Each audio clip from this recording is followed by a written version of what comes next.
before the lights, before the roar of the crowd, before the first punch is thrown, there's a war fought in silence, behind gym doors, inside hotel rooms, in saunas and bathtubs and back alleys of pain. This is the world of weight cutting. Ever wondered how your favorite MMA fighters walk into the cage shredded and somehow 20 pounds heavier than they were just 24 hours before? Like, how does someone lose 15 pounds in one day and live to tell the tale? Today, we're diving into one of the most intense, controversial, and frankly dangerous parts of combat sports, weight cutting. And trust, it's not just about skipping pizza the night before weigh-ins. These fighters are basically putting their bodies through controlled dehydration, and sometimes it gets ugly. In mixed martial arts, every ounce matters. Fighters don't just fight opponents. They fight physics. They fight the scale. Most fighters step into the cage much heavier than their official weight. A lightweight might walk around at 180 pounds. Yet, come weigh-in day, he's 155. Let's start with why fighters cut weight. The logic is simple, on paper. Fight at a lower weight class. Have a size and strength advantage. Makes sense, right? Because the lower your weight class, the greater your size and reach advantage.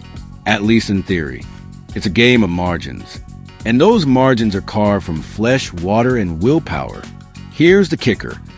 Most fighters walk around way above their fight weight. Welterweights at 170, they might be walking around at 190, sometimes 200 pounds. 6 to 8 weeks out, they start the process, diet, training twice a day, cutting carbs, manipulating water intake. 6 to 8 weeks before the fight, the process begins with calories drop. Workouts intensify. Sodium disappears. Carbs get rationed like gold. But the real battle begins the week of the fight. It's called the cut. Here are 3 major routes. Reducing energy intake through fasting and dieting while increasing exercise. This is typically undertaken gradually with a long-term plan and a balanced diet that is focused on reducing fat mass and fueling muscles. Within a few days of the weigh-in, more extreme measures are used aimed at removing excess fluid from the body.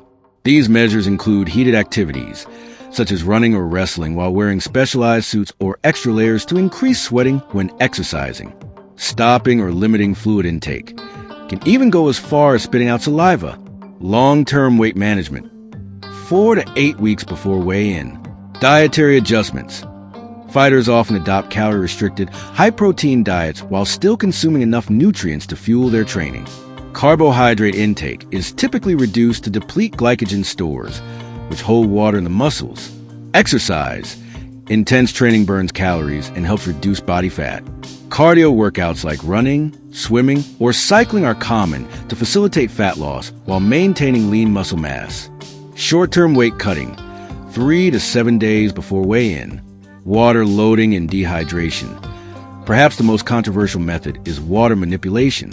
Fighters drink large amounts of water, sometimes 2 to 3 gallons per day, for several days to stimulate urination and trick the body into flushing fluids.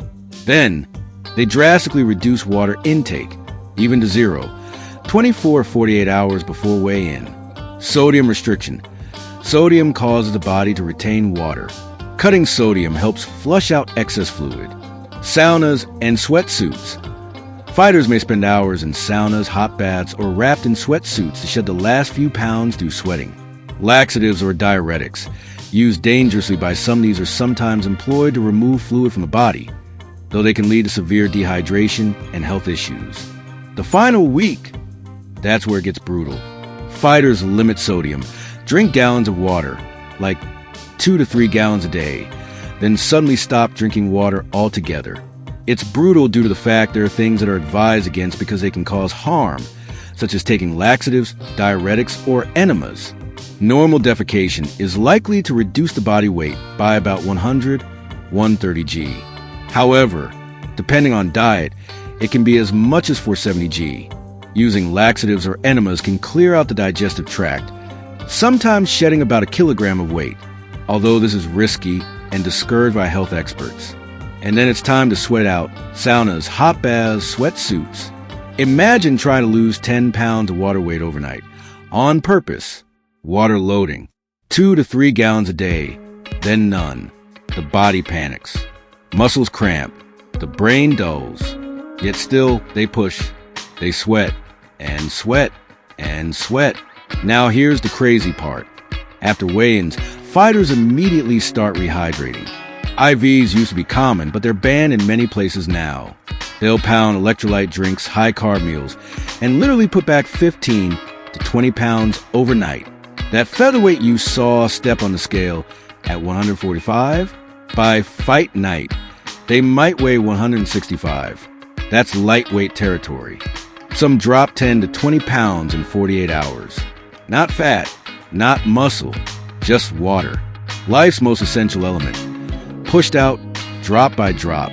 By the time the weigh-in comes, everything that can be shed is pretty much gone, and the athletes are in a dangerous physiological state.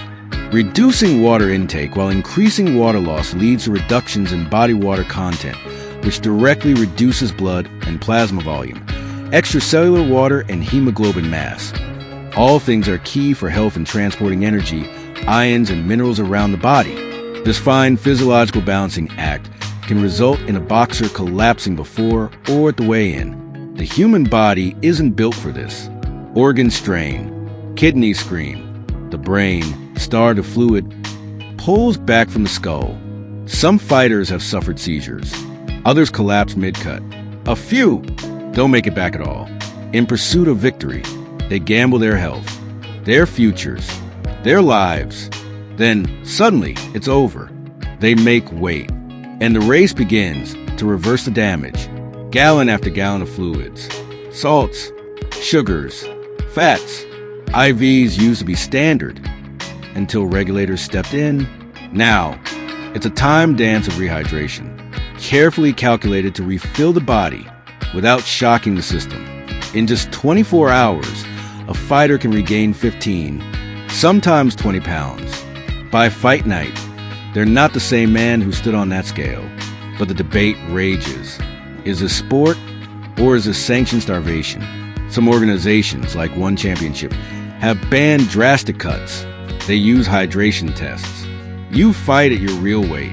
Others argue, let the fighters choose.